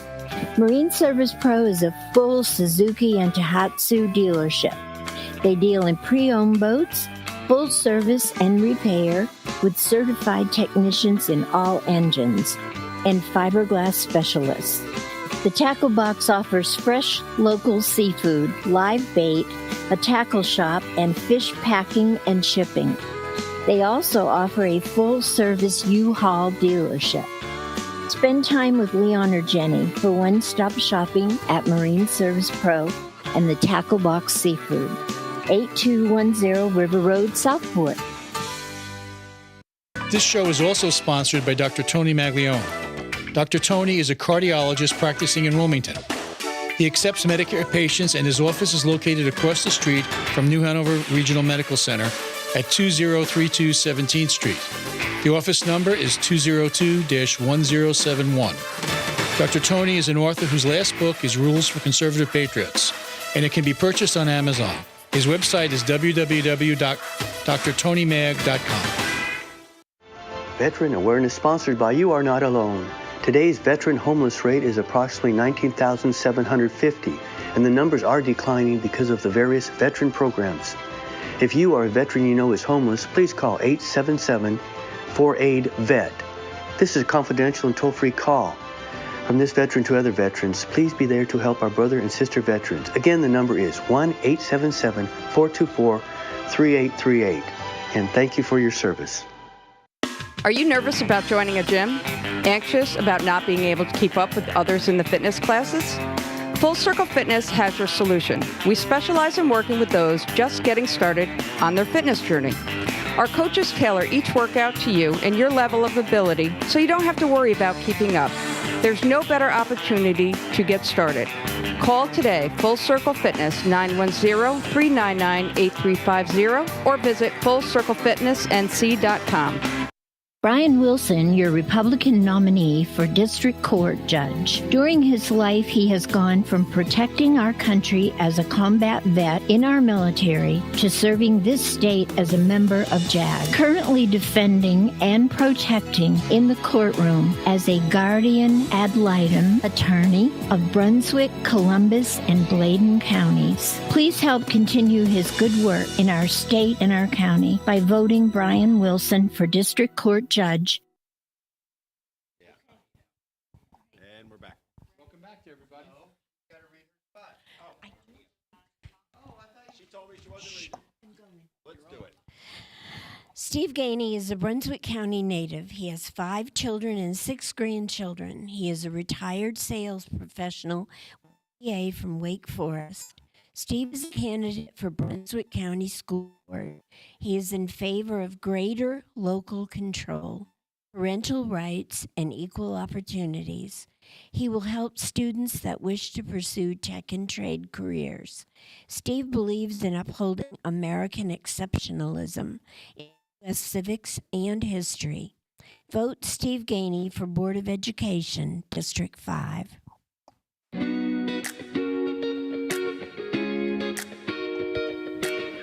I think we're back now. Welcome back, everybody, as we shut down 2 great hours. Mary, there's something you want to say, isn't it? Actually, I was asked by our guest, Sarah McPherson, to give Sarah McPherson. the Sarah the one and only. McPherson, to give a shout out to our good friend who we miss, Katie Maiden. She had an emergency at home. She's had to go home for a couple days. Our prayers are with you, Katie. We love you. And safe travels. For those that don't know, Katie is running unopposed for clerk of courts on this ballot. And she's currently in the position because the gentleman there before retired early. So, Katie, we wish you well, and we're looking forward to you coming back. Yes. Sending her good thoughts. Vote well. I like it. That's I an do excellent too. comment. Vote There you go. well. Vote Just don't let me, after I Republican. die, vote Democrat. That's all I'm going to say. It's amazing. It happened to my poor dad. He was a Republican all his life and then voted Democrat after he It's died. amazing how that works. You isn't guys it? were awesome tonight. What a great show. That was fun. We did a great That was one. fun. It Why don't flew you- by. We have a show next Yeah. week that's going to be interesting too, isn't it? Yes, Who's we our guest next have week? Julie Flood, who is running for Court of Appeals. She will be joining us next week by Zoom because she's unable to be here. She's out on the road campaigning. The dam is holding her back. I need you all to get to know Julie. So join us next week for a great show. Anyway, people, I mean, This is the first time we did something like this, and it actually went very It well. went really well, I thought. Yeah, I Yes. thought it was very nice. We had a small group of It made it fun, too. and we had some great And guests come up here. And I'm going to talk. give a shout out to the people who commented on the internet because Yeah. we would love to have Oh, more of more and more of that, Absolutely. absolutely. And I think we should also thank out to our tech back there. Yes. TK, this wouldn't happen without this man, We- and on a regular basis without Greta in the front. I know. And we have TK with us tonight. Yes, Yeah, he's actually here. And only cost me a ice cream sandwich. he also helps out with me on my show on Fridays, Living Fit After 50. And one of these days, I will memorize that phone number. I'm down to 910-444. The rest of it, I still don't know. He's got all the dashes down pat. He's yeah, I working have on the that rest part of it. down. But no, it was nice to get those questions and comments in It's from good the to get the internet. internet because coming in. We want it to be We interactive. want to be yes, we do. You know, we don't want to be the only ones talking And, you and know, asking questions.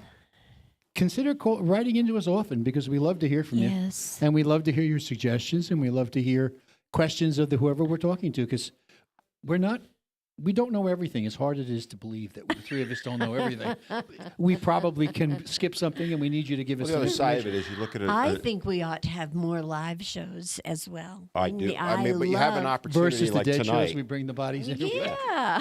But we had the opportunity tonight to get our representatives here. Yes, we and did. potential Yes, rep- yes. that you have the ability to reach them directly through the internet. If you're not here in the building with us, being able to talk to them directly. Because one of the things you'll hear from people all the time, I can never talk to whoever's Right. wrong. You Yeah. can. Yep. You just have And to if, make and the if effort. you don't know a lot about our candidates, voting well, if you go to our website, which is brunswickgop.org, you can look under candidates, and every one of our candidates will show up. You click on the box that says information, you get a full paragraph all about them, so you can get some data about them, which is Right. important. Anyway, it's time for us to say goodbye after 2 short hours, and see you next week on All Things Brunswick. Bye, Yes. guys. All right. Good Have a great night. week, everybody.